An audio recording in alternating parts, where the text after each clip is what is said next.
सद्गुरु प्रणम्य पुनिषद संत नमो हरि राम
शरणे आयो हूँ रक्षा करो। राम राम महाराज।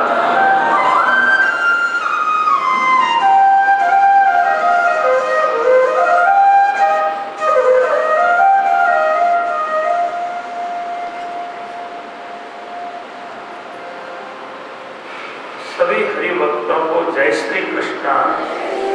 राम जी राम।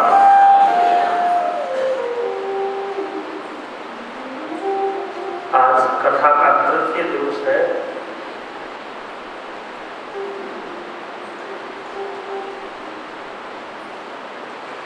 भगवान के श्री चरणों में दंडवत प्रणाम करके श्री बाबूजी महाराज, श्री गुरुजी महाराज के श्री चरणों में दंडवत प्रणाम करके भगवान को प्राप्त हुए, भगवान को प्राप्त करने वाले सभी संत महापुरुषों के श्री चरणों में प्रणाम करके विराजमान आप सभी का यथा योग्य सम्मान करते हुए मां गंगा की गोद में उपाध्याय परिवार के द्वारा आयोजित इस कथा सत्र में भाव के साथ आइए आप हम सभी भगवान की लीला कथा का चिंतन मनन करें। आप हम सभी कल के पावन प्रसंग में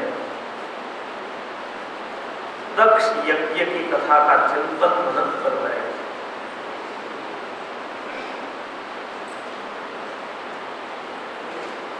जीवन में व्यक्ति को आगे बढ़ने से रोकने वाला सबसे बड़ा शत्रु है अभिमान, अहंकार।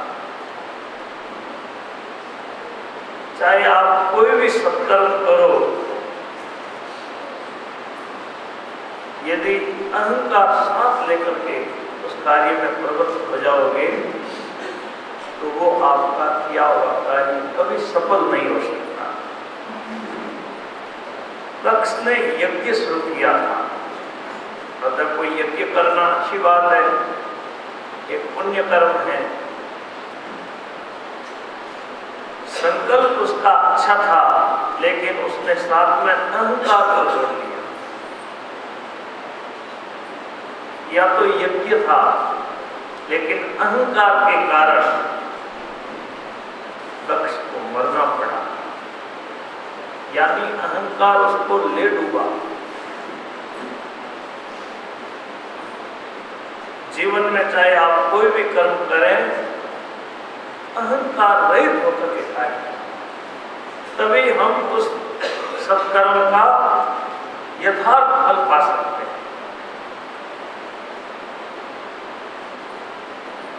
अब आगे के प्रसंग में मैत्रेय जी महाराज गंगा किनारे विदुर जी को पावन प्रसंग सुनाते हुए कह रहे हैं। अब स्वयंभू मनु के वंश का वर्णन कर रहे हैं।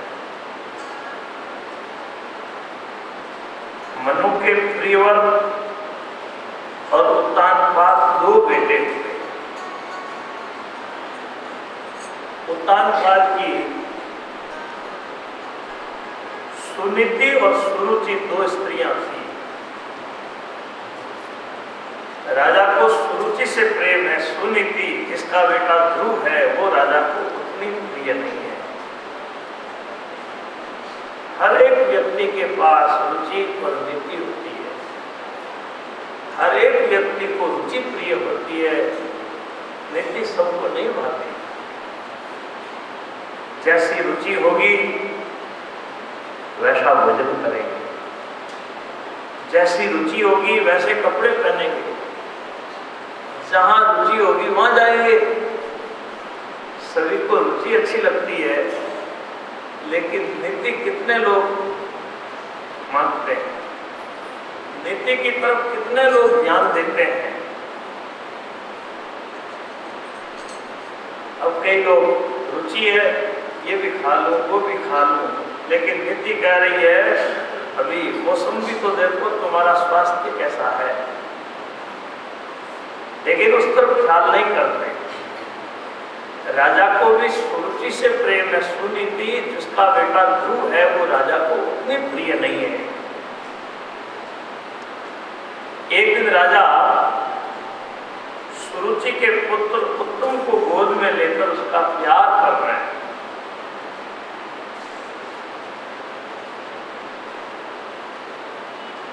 ध्रुव वहां आए, पिता की गोद में बैठने लगे, लेकिन राजा सुरुचि के घर से ध्रुव का आदर नहीं करते। ध्रुव जो ही पिता की गोद में बैठने लगे तब सुरुचि ईर्ष्या और गर्व से बोली, ध्रुव तो इनकी गोद में बैठने का अधिकारी नहीं, कारण कि तूने दूसरी स्त्री से जन्म लिया है। भगवान की भक्ति कर, भगवान की कृपा से यदि तू मेरे द्वारा जन्म ले तो इस आसन का अधिकारी हो सकता है।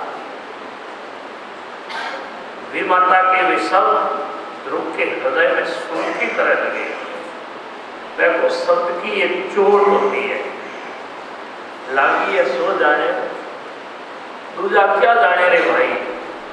और शब्द की जब चोट लगती है तो व्यक्ति का जीवन ही बदल जाता है।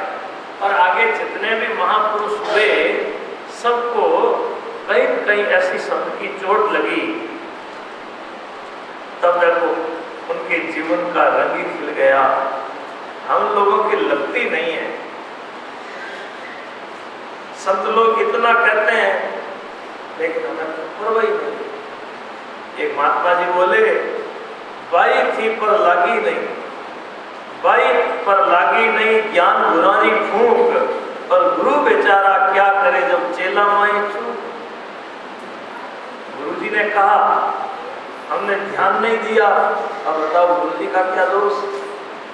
संत कितना कह रहे हैं, शास्त्र इतना कह रहे हैं, लेकिन हम लोग ध्यान ही नहीं देते। और लगती है तो एक बार में इधर एक छोटी सी बात याद आ गई। एक राजा जी स्नान कर रहे हैं। रानी जी राजा जी को स्नान करा रही है, गर्मी के दिन है, ठंडा पानी ऐसे ऊपर गिरा रही थी, राजा स्नान कर रहे थे। उसी समय रानी के भाई का कोई पत्र आया, उसी समय रानी को पकड़ा दिया।